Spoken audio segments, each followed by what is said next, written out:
કેમ છો વિદ્યાર્થી મિત્રો? મજામાં? સર અમે તો મજામાં જ છીએ. તમે કયો? Good morning to all of you, good afternoon, good evening. જ્યારે પણ વિડીયો જો ત્યારનું લઈ લેજો. ઘણા સમય પછી આપણે આ રીતે મળ્યા છીએ અને હવે આ જ રીતે સ્ટડી કરવાનું છે. સો ગુજરાત બોર્ડની અંદર આપણે ચેપ્ટર નંબર 5 ચાલતું હતું, ચુંબકત્વ અને દ્રવ્ય, અને એની અંદર આપણે ઘણી વસ્તુ ઓલરેડી સ્ટડી કરી લીધેલી હતી. ચુંબક શું છે? Yes sir. પણ અહીંયા જે ડિસ્કશન થતું હતું ને એ કુદરતી ચુંબકનું હતું.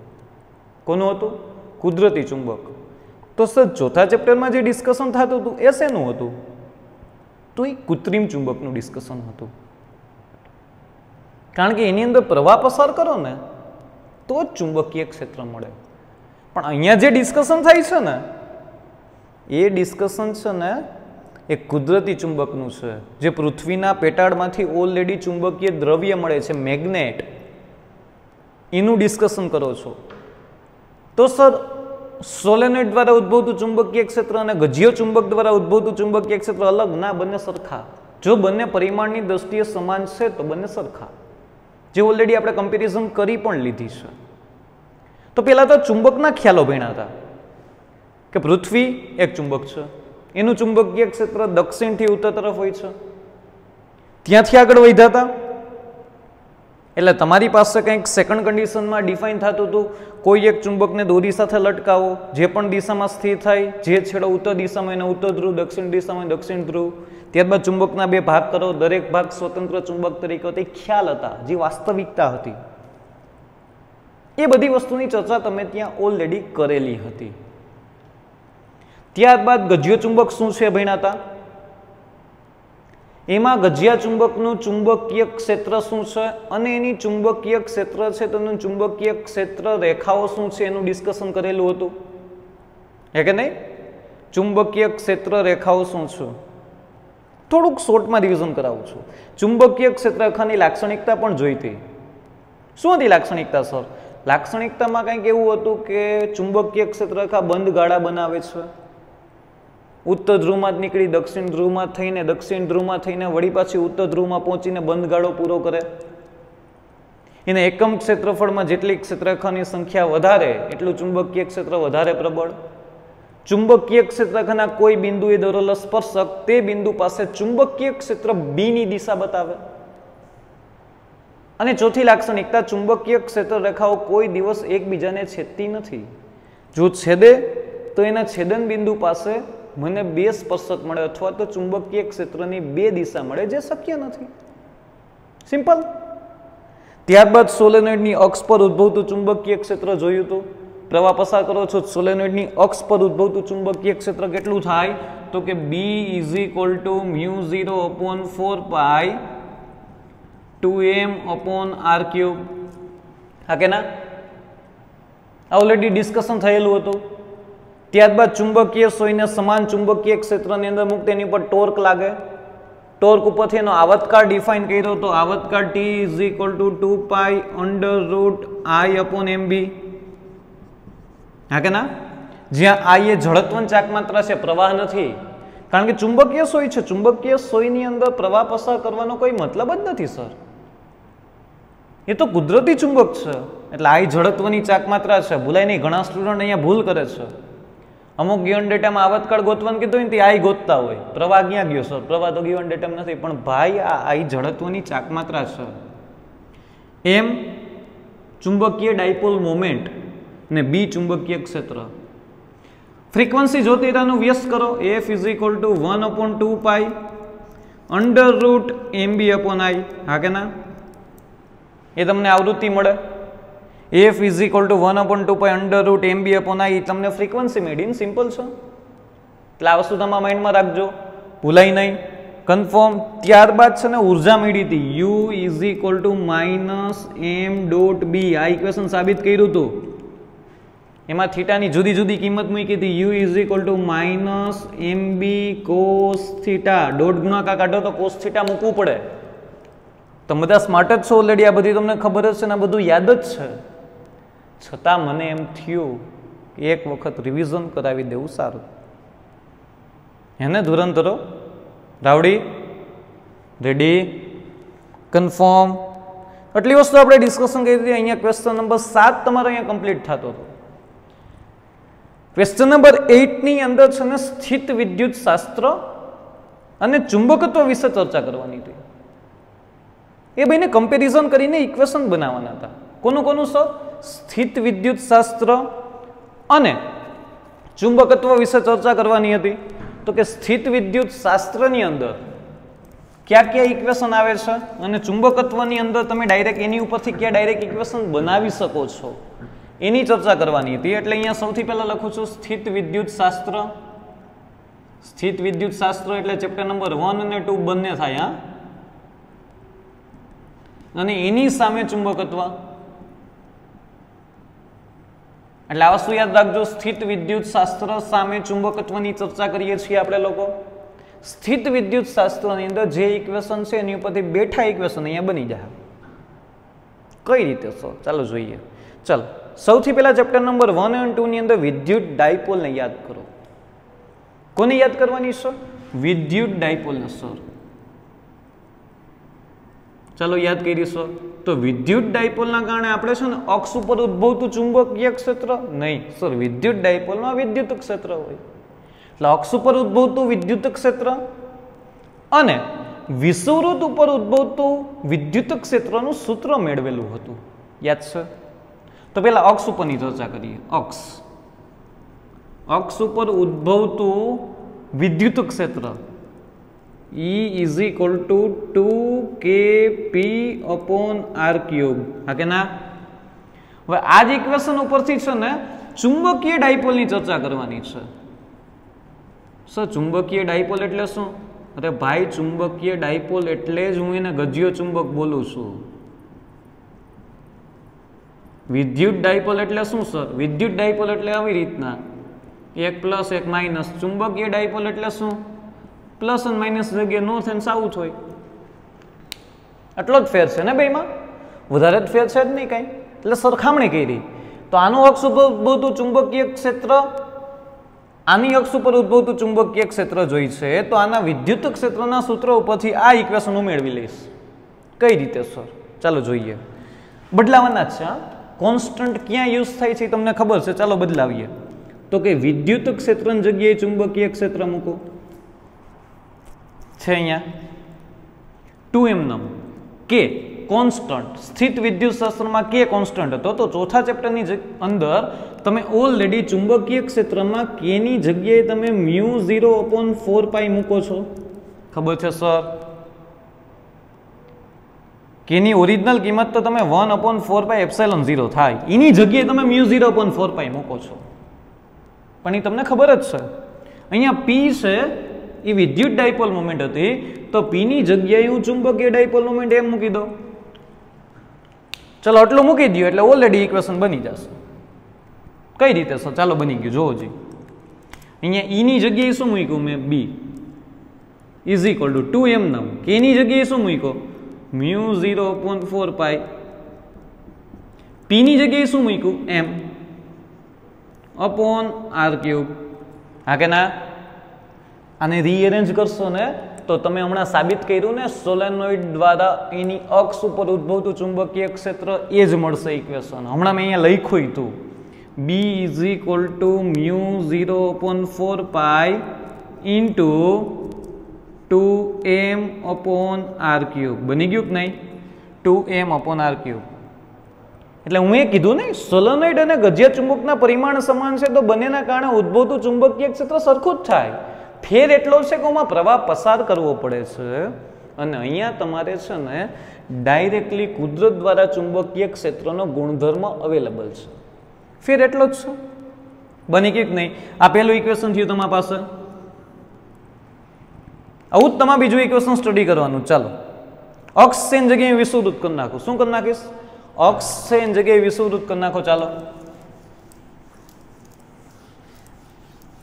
બાકી સ્ટડી કેવું ચાલે છે? જોરદાર ચાલે છે ને? બી સિરિયસ એન્ડ કીપ સ્ટડીંગ.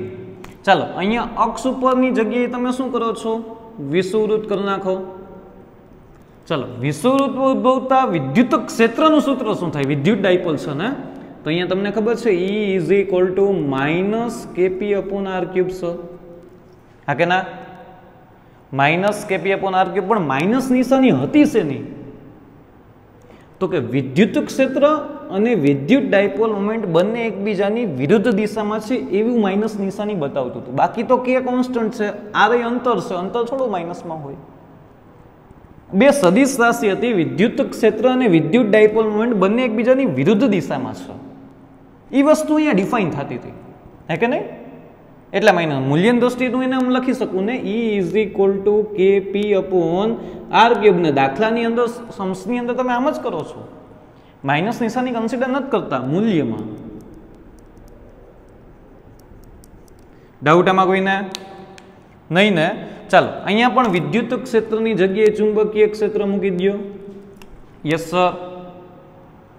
ચાલો એના પછી છે કેની જગ્યાએ શું મૂકશો? Mu 0 upon 4 pi. Yes sir. અને ચુંબકીય ડાયપોલ મોમેન્ટની જગ્યાએ વિદ્યુત ડાયપોલ મોમેન્ટ. Yes sir. એ મૂકશો એટલે તમને ઇક્વેશન અહીંયા બની ગયું, મૂલ્યમાં જ જોઈ છે આપણે, એટલે બી નું ઇક્વેશન તમારી પાસે શું આવશે? બી ઇઝ ઇક્વલ ટુ મૂલ્યમાં છે એટલે સદિશ કાઢી નાખીએ. ચાલો બી ઇઝ ઇક્વલ ટુ કેની જગ્યાએ શું મૂકો? મ્યુ 0 અપોન 4 પાઈ. પીની જગ્યાએ શું મૂકો? M upon R cube. બની ગયો. એટલે B is equal to mu 0 upon 4 pi M upon R cube. આ કેનું સૂત્ર છે? સર વિષુવવૃત્ત પર ઉદ્ભવતું ચુંબકીય ક્ષેત્રનું સૂત્ર છે. કોનું? વિષુવવૃત્ત પર ઉદ્ભવતું ચુંબકીય ક્ષેત્ર એટલું થાય.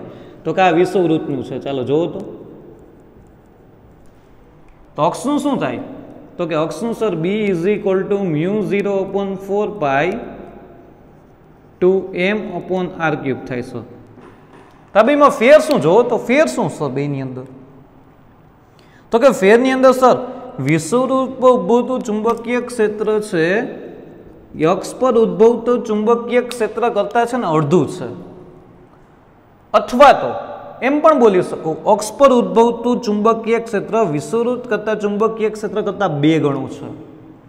બોલી શકું કે ના બોલી શકું? સમજાય છે? આ કન્ડિશન શું છે? કન્ફર્મ? ડાઉટ આમાં કોઈને?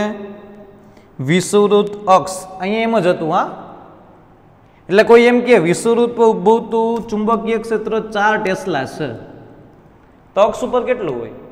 તો કે mu 0 upon 4 pi M upon R cube બરાબર 4 છે. 4 ગુણ્યા 2 એટલે 8 ટેસ્લા. 2 ગણું થઈ જાય. ના ના ના, એમસીક્યુ છે, ગુજકેટની અંદર કામમાં આવશે આ બધી વસ્તુ. એટલે આ વસ્તુ તમારા માઇન્ડમાં રાખજો. આ વસ્તુ ગુજકેટની અંદર કામમાં આવશે. ઘણી વખત એમ પૂછે અક્ષ ઉપર ઉદ્ભવતું ચુંબકીય ક્ષેત્ર અને વિષુવવૃત્ત ચુંબકીય ક્ષેત્રના ગુણોત્તરનું મૂલ્ય શું થાય? એની જગ્યાએ એમ પણ પૂછી શકે વિષુવવૃત્તના છેદમાં અક્ષ. જોવાનું, આના છેદમાં આ કરો તો 1 ના છેદમાં 2 આવે, આના છેદમાં આ કરો તો 2 આવે. ગુજકેટના એમસીક્યુ છે આ બધા. એટલે આ બધી વસ્તુ તમારા માઇન્ડમાં રાખજો. હજી મારે 2 ઇક્વેશન બનાવવા છે. હજુ 2 ઇક્વેશન બનાવવા છે. ક્યાં ઇક્વેશન છે હમણાં જોઈએ. ઓલરેડી તમને ખબર જ છે, છતાં હું બનાવી દઉં છું. એટલે ઇક્વેશનનું લિસ્ટ તમે બની જાય એટલે આપણે ઉદાહરણ ગણી શકીએ. અહીંયા ટોર્કનું ઇક્વેશન છે. ટોર્ક બરાબર શું થાય? Sir torque is equal to P cross E થાય સર. હા કે ના? બે સદિશ રાશિનો સદિશ ગુણાકાર સદિશ રાશિ મળે. તો અહીંયા પી ની જગ્યાએ શું મૂકી દો સર? એમ. ઈ ની જગ્યાએ શું મૂકી દો સર? બી. બરાબર કે નહીં? તો ઓલરેડી ટોર્કનું ઇક્વેશન શું બને? Torque is equal to M cross B. Cross ગુણાકાર કાઢો તો સાઇન થીટા મૂકવો પડે. M B sine theta. Already ચોથા ચેપ્ટરમાં તમે આ ઇક્વેશન સાબિત કરેલું હતું. ડન? ડાઉટ આમાં કોઈને? સોલેનોઇડને મૂકો છો, કોઈ પણ વાહક તારને મૂકો છો, વાહક તારને સમાન ચુંબકીય ક્ષેત્રમાં મૂકતા એની ઉપર લાગતું ટોર્ક કેટલું હતું? તો સેમ ટુ સેમ ગજિયા ચુંબકને કે ચુંબકીય સોયને સમાન ચુંબકીય ક્ષેત્રમાં મૂકો છો તો લાગતું ટોર્ક કેટલું જ હોય. કન્ફર્મ? ડાઉટ આમાં કોઈને નથી? Doubt? So same to same ઉર્જાનું એક ઇક્વેશન હતું સર. શું હતું ઉર્જાનું equation? U is equal to સદીશ હોય સર? ના હોય. U is equal to minus P dot E, હે કે નહીં? U is equal to minus P dot E, હા કે ના? બે સદિશ રાશિનો અદિશ ગુણાકાર હંમેશા અદિશ રાશિ મળે. બે સદિશ રાશિનો અદિશ ગુણાકાર હંમેશા અદિશ રાશિ મળે. તો અહીંયા પી ની જગ્યાએ શું મૂકવાનું છે સર? એમ મૂકવાનું છે. અને ઈ ની જગ્યાએ શું મૂકવાનું છે સર? બી મૂકવાનું છે. ઓલરેડી સાબિત કરેલું છે આ સૂત્ર, એ સૂત્ર સાબિત થયું. તો અહીંયા U is equal to minus M dot B. હું તમને સૂત્ર બનાવતા શીખવાડું છું.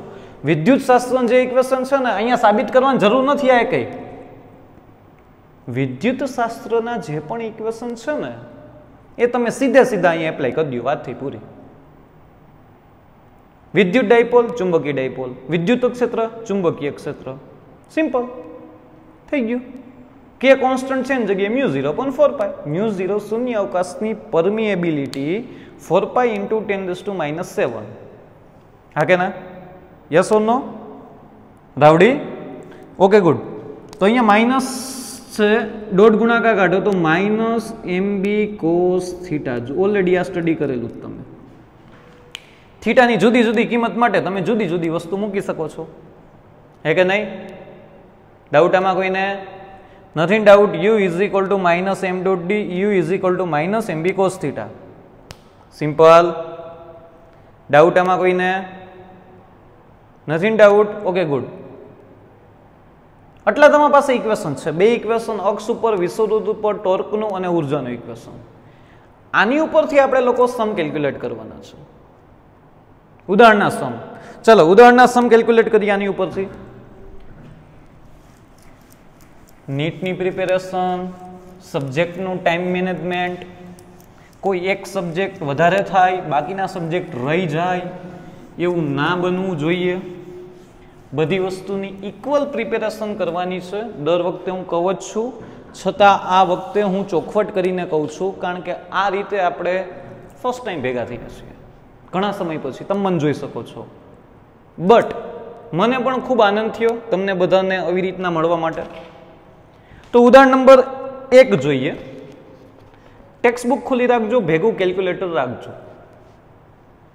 એક એવું ફીલ ક્રિએટ કરીએ કે આપણે ક્લાસરૂમમાં જ બેઠા છીએ.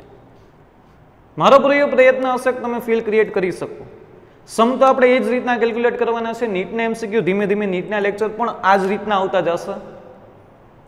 તો હું એવું ઈચ્છું છું તમે છે ને સાથે સાથે કેલ્ક્યુલેશન પણ કરતા જાઓ. વિડીયો પોઝ કરી દો, કેલ્ક્યુલેશન કરો, પછી મારો આન્સર જુઓ શું આવે છે. થઈ શકે કે ના થઈ શકે? સો લેક્ચર જેવી ફીલ આવશે ને. Two way communication. ભલે આ વર્ચ્યુઅલ ક્લાસ છે આપણી માટે, હું એકલો જ અહીંયા સ્ટડી કરાવું છું, બટ આ રીતના સ્ટડી કરશો તો મિનિમમ 25 to 40% જેવી એવી ફિલિંગ તો આવશે જ ને. સો આપણે એ ફીલ કરવાનું છે. ડન. સો 5.1 ટેક્સ્ટ બુક ખુલ્લી રાખો. હું ખાલી ક્વેશ્ચન નહીં લખું અહીંયા, હું ગિવન ડેટા સાથે સોલ્યુશન કરીશ. કન્ફર્મ? ડાઉટ આમાં કોઈને નહીં ને? ચાલ, ક્વેશ્ચન એવો છે, આકૃતિમાં ચુંબકીય સોયની ચુંબકીય ચાકમાત્રા 6.7 × 10⁻²ঘાત એમ્પિયર મીટર સ્ક્વેર અને જડત્વની ચાકમાત્રા I બરાબર 7.5 × 10⁻6 kg મીટર સ્ક્વેર છે. તે 6.70 સેકન્ડમાં 10 દોલન પૂરા કરે છે. તો ચુંબકીય ક્ષેત્રનું મૂલ્ય કેટલું હશે? ચુંબકીય ક્ષેત્રનું મૂલ્ય કે અહીંયા આવી આકૃતિ આપી છે તમને. કોઈ એક સમાન ચુંબકીય ક્ષેત્ર છે. સમાન ચુંબકીય ક્ષેત્રની અંદર ચુંબકીય સોયને તમે ગોઠવેલી છે. એની એક્સિસ કંઈક થીટા ખૂણો બનાવે છે. અને તમને ગિવન ડેટાની અંદર આપ્યું છે ચુંબકીય ચાકમાત્રા. ચાકમાત્રા એટલે ચુંબકીય ડાયપોલ મોમેન્ટ થાય. ચુંબકીય ડાયપોલ મોમેન્ટને ગુજરાતીમાં ચાકમાત્રા કહેવાય. એટલે અહીંયા તમને ગિવન ડેટામાં એમ આપેલો છે, એમ બરાબર 6.7 × 10⁻² એમ્પિયર ઇન્ટુ મીટર સ્ક્વેર.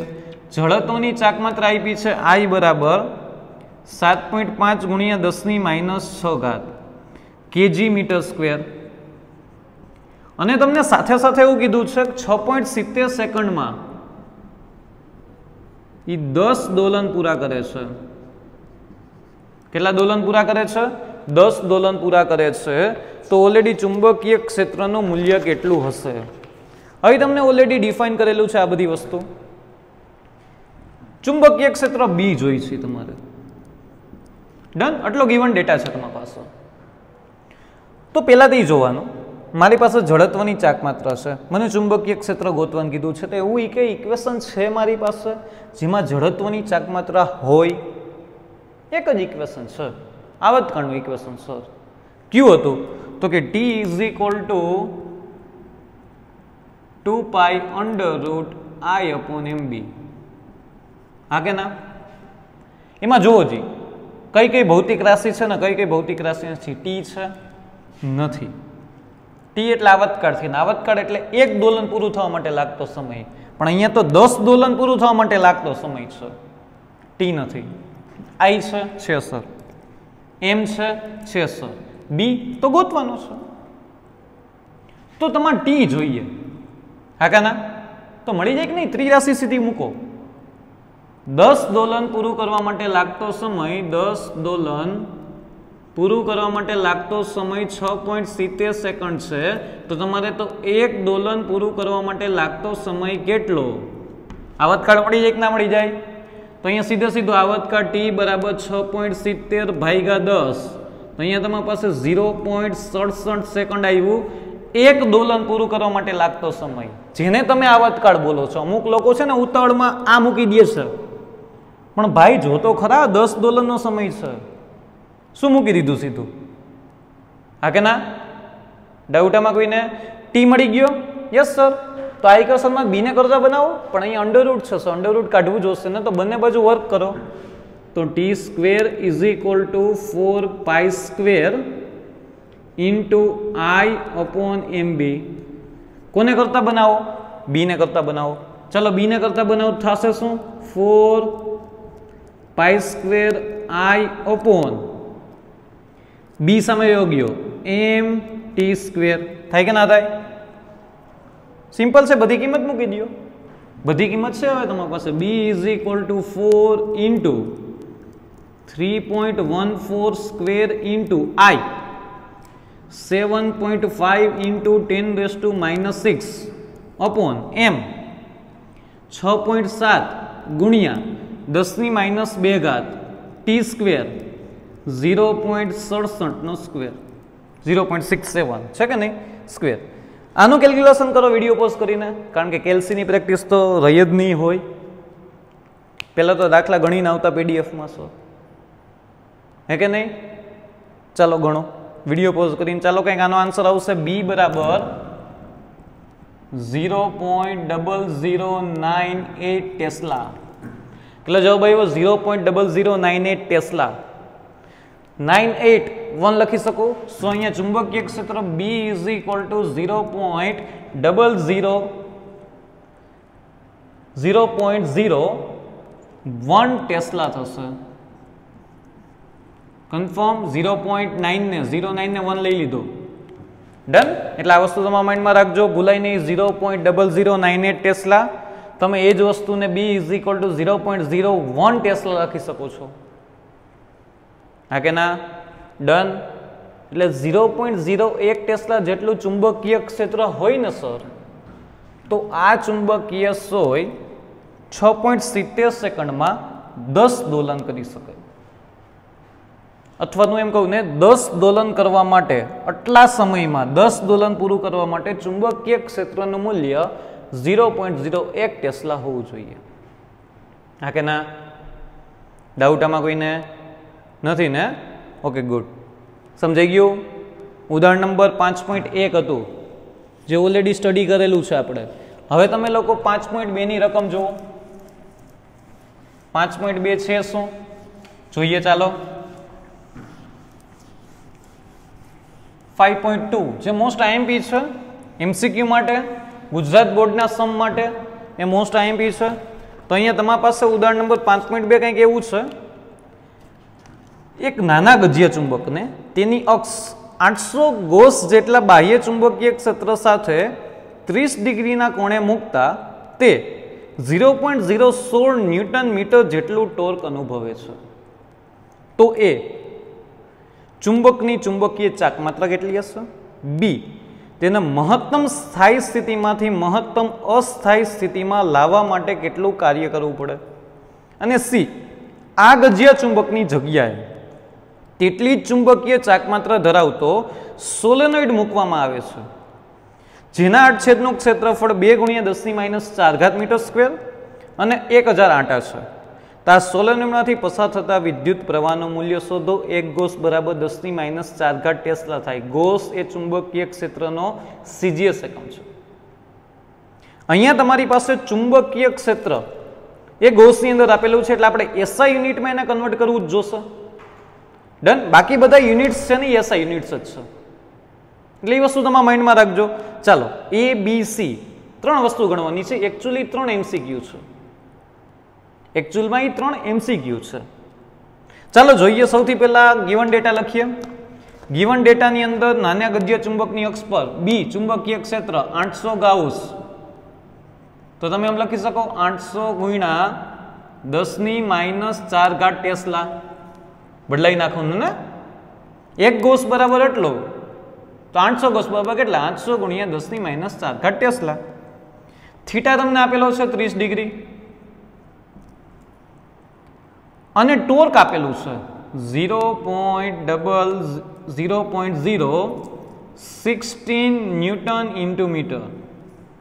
સૌથી પહેલા એ ફાઇન્ડ આઉટ કરવાનું છે ચુંબકીય ચાકમાત્રા કેટલી. બી કંઈક તમને એવું કીધું છે સ્થાયી સ્થિતિમાંથી અસ્થાયી સ્થિતિમાં લાવવા માટે કરવું પડતું કાર્ય. અને સી પ્રવાહ ગોતવાનો છે. આટલી વસ્તુ ગોતવાની છે. વળી પાછા આપણે ક્વેશ્ચન વાંચવાના છીએ, સો ડોન્ટ વરી. ક્વેશ્ચન વાંચતા વાંચતા જ આપણે બધું સોલ્વ કરવાના છીએ. તો અહીંયા સૌથી પહેલા તો આપણે એની ચર્ચા કરીએ. મારા 3 ડેટા ઉપરથી મને ચુંબકીય ચાકમાત્રા એટલે કે ચુંબકીય ડાયપોલ મોમેન્ટ મળી જશે. તો ટોર્કનું એક ઇક્વેશન છે, યસ છે ને. Torque is equal to M B sine theta. શું શોધવાનું સર આમાંથી? એમ ટોર્ક છે સર, બી છે સર, થીટા છે સર. પૂરું થઈ ગયું. ટોર્ક મળી જાય સર, આપેલું છે. ચુંબકીય ક્ષેત્ર આપેલું છે, થીટા આપેલો છે, ડાયપોલ મોમેન્ટ મળી જશે. તો અહીં એમને કરતા બનાવું તો એમ બરાબર ટો અપોન બી સાઇન થીટા થાય કે ના થાય? યસ સર થાય ને. તો અહીંયા એમ ઇઝ ઇક્વલ ટુ ટોર્ક કેટલું છે? 0.016. ચુંબકીય ક્ષેત્ર બી કેટલું છે? 800 × 10⁻⁴ સાઇન 30. કોક વાત આ સાઇન 30 ની કિંમત ભૂલાઈ જાય. હા, ચલો આટલી વસ્તુ છે. તો આની અંદરથી તમારે ફાઇનલી ડાયપોલ મોમેન્ટ ગોતવાની છે. આ બધું સોલ્યુશન કરશો એટલે એમ બરાબર 0.4 એમ્પિયર મીટર સ્ક્વેર આન્સર આવશે. કેટલો આવશે? એમ બરાબર 0.4 એમ્પિયર મીટર સ્ક્વેર. એને હું અહીંયા સાઈડમાં લખી રાખું. એમ બરાબર 0.4 ampere metre square. Done. Doubt આમાં 1 માર્કનો એમસીક્યુ છે. ટોટલ સમ 3 માર્ક્સનો છે, 1, 2 and 3. એક માર્ક ફાઇન્ડ આઉટ કરવાનું, પૂરું થઈ ગયું. આમાં જે સેકન્ડ છે ને એ બહુ વધારે મહત્વનું છે. સેકન્ડ છે ને એ વધારે મહત્વનું છે, કારણ કે એની ઉપરથી એમસીક્યુ ઘણા છે. નીટમાંય ઘણી વખત આનો યુઝ થયેલો છે, નીટમાંય પૂછાઈ ગયેલા છે. આની ઉપરથી કરેલ કાર્ય શોધવાનું છે. ક્યાંથી ક્યાં સુધી? મહત્તમ સ્થાયી સ્થિતિમાંથી સ્થાયી સ્થિતિમાં. સ્થાયી સ્થિતિ એટલે થીટા કેટલો હોય ખબર છે? 0 ડિગ્રી. ને અસ્થાયી સ્થિતિમાં, અસ્થાયી સ્થિતિમાં થીટા કેટલો હોય ખબર છે? 180 ડિગ્રી. આ યાદ રાખજો. જે ઓલરેડી આપણે u is equal to minus M dot B સાબિત કરેલો તો નીચે 3 લાઇન્સમાં લખેલું છે. તમને એવું પૂછ્યું છે મહત્તમ સ્થાયી સ્થિતિમાં. આ મહત્તમ સ્થાયી સ્થિતિ, ધારો કે ચુંબકીય ક્ષેત્ર આમ છે એટલે આ આમ છે 0 ડિગ્રી, બંને એકબીજાને સમાંતર છે. મહત્તમ સ્થાયી સ્થિતિમાંથી મહત્તમ અસ્થાયી સ્થિતિમાં એટલે 180 ડિગ્રી લઈ જવા માટે કરવું પડતું કાર્ય કેટલું? કાર્યની કઈ ઇક્વેશન છે તમારી પાસે? ના સર, પણ કરેલું કાર્ય ઉર્જા સ્વરૂપે સંગ્રહ થાય તો ઉર્જાનું ઇક્વેશન તો છે. है कि नहीं? तो पहली स्थिति और बीजी स्थिति कंईक अहींया ऊर्जा थी, कंईक अहींया ऊर्जा थी, तो बने ऊर्जा की बादबाकी कर नाखो, वच्चे थयेलुं जे ऊर्जा मळशे एटलुं कार्य थयुं हशे। सिंपल है ने, आ प्रोसेस करीए छीए आपणे। U is equal to minus mb cos θ2 minus cos θ1 minus अंदर नाखी दियो, काई वांधो नहीं, इक्वेशन आम बने mb cos θ1 minus cos θ2, it's depend on you. बाकी मारू main equation u is equal to minus mb cos θ हतुं એટલે मैं अहींया माइनस एमनेम राख्युं। તમે એમ લખો છો mb cos θ1 minus cos θ2, it's okay, કાંઈ જ ફેર નથી પડતો। Done, okay, good. cos θ2 એટલે અસ્થાયી સ્થિતિ, સ્થાયી સ્થિતિ એટલે શરૂઆતની સ્થિતિ, એટલે θ1 0 છે, θ2 મહત્તમ અસ્થાયી સ્થિતિમાં લઈ ગયા 180 છે, કિંમત મૂકી દો। ચાલો, u is equal to minus mb in bracket cos 180 minus cos 0। cos 180 કેટલા થાય છે? cos 180 minus 1 cos 0 minus 1 minus 1 minus 1 minus 2 minus minus plus, so u is equal two 2mb। u is equal two શું answer આવ્યો? 2mb। એમ છે આર્યો sir ગોઈતો તો, બી છે sir આર્યો, ઉર્જા મળી જશે, simple. So u is equal two 2 into 0.4 બી 800 ગુણ્યા 10⁻⁴ ઘાત। તો અહીંયા તમારી પાસે ઉર્જા, ચાલો ફટાફટ કેલ્ક્યુલેશન કરો, આનો આન્સર આવશે 0.064 જૂલ। એટલું કાર્ય કર્યું હોય તમે, ને એ જ કરેલું કાર્ય ઉર્જા સ્વરૂપે સંગ્રહ થાય, એની કેલ્ક્યુલેશન કરજો આ બધી વસ્તુની। આ પાર્ટ છે ને એમસીક્યુ અને નીટ માટે મોસ્ટ આઈએમપી છે, મોસ્ટ આઈએમપી પાર્ટ છે। તમને એમ પૂછે 0 to 90 ડિગ્રી, 90 to 180 ડિગ્રી, જુદી થીટાની કિંમત માટે 45 to 30 ડિગ્રી, ક્યાંથી ક્યાં લઈ જાઓ છો, બે થીટા આપેલા હોય, બધી કિંમત મૂકવાની, આન્સર આવશે, સિમ્પલ। ડન, ડાઉટ આમાં કોઈને નથી ને? આ ઉર્જા મળી ગઈ તમને, પૂછ્યું તું કાર્ય સર, ગોઈતી ઉર્જા? અરે ભાઈ, કરેલું કાર્ય જ ઉર્જા સ્વરૂપે સંગ્રહ થાય, કાર્યનું કોઈ ઇક્વેશન નથી, પણ એની ઉપરથી જ આપણે ઉર્જાનું ઇક્વેશન તો લઈ લીધું ને। જેટલું કાર્ય કર્યું હશે ને 0 ડિગ્રી ટુ 180 ડિગ્રી આવવા માટે, એટલા જ કાર્ય એની અંદર ઉર્જા સ્વરૂપે સંગ્રહ થયું હશે। તો આ બે આન્સર એક જ થાય, એટલે હું આની આગળ W લખું તો લખી શકું, it is right, confirm. Doubt આમાં કોઈને નહીં ને? ચાલો, એના પછી થર્ડ સી ગોતવાનું છે। સી જોવો જી, વાંચો જી, શું કે છે સી? સી ની અંદર તો કંઈક સોલેનોઇડ આવી ગયો। હા ભાઈ, સોલેનોઇડ આવી ગયો, એ જ વસ્તુ આપણે જોવાની છે। સોલેનોઇડમાં કીધું જ શું? હવે તમને એવું કીધું છે કે આ ગજિયા ચુંબકની જગ્યાએ, અત્યારે ગજિયા ચુંબક હતો, આ ગજિયા ચુંબકની જગ્યાએ એટલી જ ચુંબકીય ચાકમાત્રા ધરાવતો, એની ચુંબકીય ચાકમાત્રા બદલાવી જોઈએ નહીં, એટલી જ ચુંબકીય ચાકમાત્રા ધરાવતો સોલેનોઇડ મૂકવામાં આવે છે। સર, ગજિયા ચુંબકની જગ્યાએ સોલેનોઇડ મૂકી દો તો સોલેનોઇડમાં ચુંબકીય ક્ષેત્ર ક્રિએટ કરવું હોય તો એમાંથી પ્રવાહ પસાર કરવો પડે, બરાબર ને? ગજિયો ચુંબક તો કુદરતી ચુંબક છે, સોલેનોઇડ થોડો કુદરતી ચુંબક છે સર, એના માટે તમારે પ્રવાહ પસાર કરવો જોશે। તો એ જ પરિસ્થિતિ છે કે એક સોલેનોઇડનું ક્ષેત્રફળ 2 × 10⁻⁴ મીટર સ્ક્વેર છે અને એની અંદર 1000 આંટા છે, તો આ સોલેનોઇડમાંથી કેટલો પ્રવાહ પસાર કરવો પડે? પ્રવાહ ગોતવો છે મારે, સોલેનોઇડમાંથી પ્રવાહ કેટલો પસાર કરું તો આટલું ચુંબકીય ક્ષેત્ર ક્રિએટ થાય, એનું આડછેદનું ક્ષેત્રફળ છે ને એની અંદર આંટાની સંખ્યા આપેલી છે। તો સોલેનોઇડની ચુંબકીય ડાયપોલ મોમેન્ટનું ઇક્વેશન તમને ખબર છે, સોલેનોઇડની ચુંબકીય ડાયપોલ મોમેન્ટ, સોલેનોઇડની ચુંબકીય ડાયપોલ મોમેન્ટ નહીં question M is equal to I A. યાદ આવ્યું ને જો એની અંદર એન આટા હોય તો M is equal to N I A. ચેપ્ટરની શરૂઆતમાં જ આવેલું હતું. જ્યારે સોલિડની અક્ષ પર ઉદ્ભવતું ચુંબકીય ક્ષેત્ર સાબિત કરતા હતા ને ત્યારે જ આ વસ્તુ આવેલી હતી. M is equal to N I A. M છે સર એમ તો કેટલી ચુંબકીય ડાયપોલ મોમેન્ટ ધરાવતો સોલેનોઇડ લેવાનો તો ગજિયા ચુંબકની ડાયપોલ મોમેન્ટ સેમ હોવી જોઈએ સોલેનોઇડ સાથે. તો ગજિયા ચુંબકની ચુંબકીય ડાયપોલ મોમેન્ટ કેટલી હતી 0.4.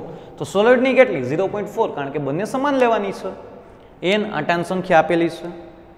પ્રવાહ ગોતવાનો છે. આડછેદનું ક્ષેત્રફળ આપેલું છે. પૂરું થઈ ગયું. આઈને કરતા બનાવો તમે અહીંથી આઈને કરતા બનાવો તો m અપોન n a થાય. હા કે ના? m બરાબર કેટલા છે 0.4. n બરાબર કેટલા છે તો કે 1000 અને આડછેદનું ક્ષેત્રફળ તમને કંઈક આપી છે 2 ગુણ્યા 10 - 4 ઘાત. 2 ગુણ્યા 10 - 4 ઘાત આડછેદનું ક્ષેત્રફળ છે તો ઓટોમેટિકલી કંઈક પ્રવાહનો જવાબ આવશે તમારી પાસે. આની ગણતરી કરશો એટલે પ્રવાહનો જવાબ આવશે I બરાબર 2 એમ્પિયર. ગણતરી કરવી, વિડીયો પોઝ કરીને ગણતરી કરવી. It is beneficial and advantage for you. કેલ્સીની પ્રેક્ટિસ થશે. હે કે નહીં?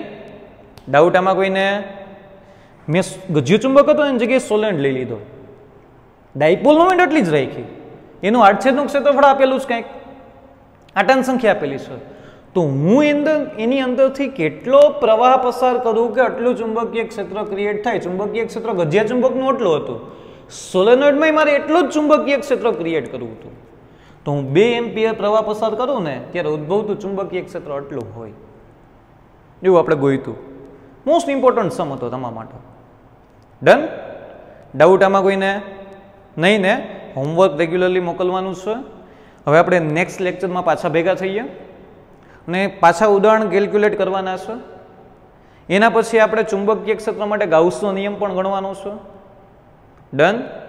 કન્ફર્મ? નેક્સ્ટ લેક્ચરમાં પાછા ભેગા થઈએ. Stay home, stay safe, stay healthy and keep studying and be serious. Thank you very much and all the best. Thank you.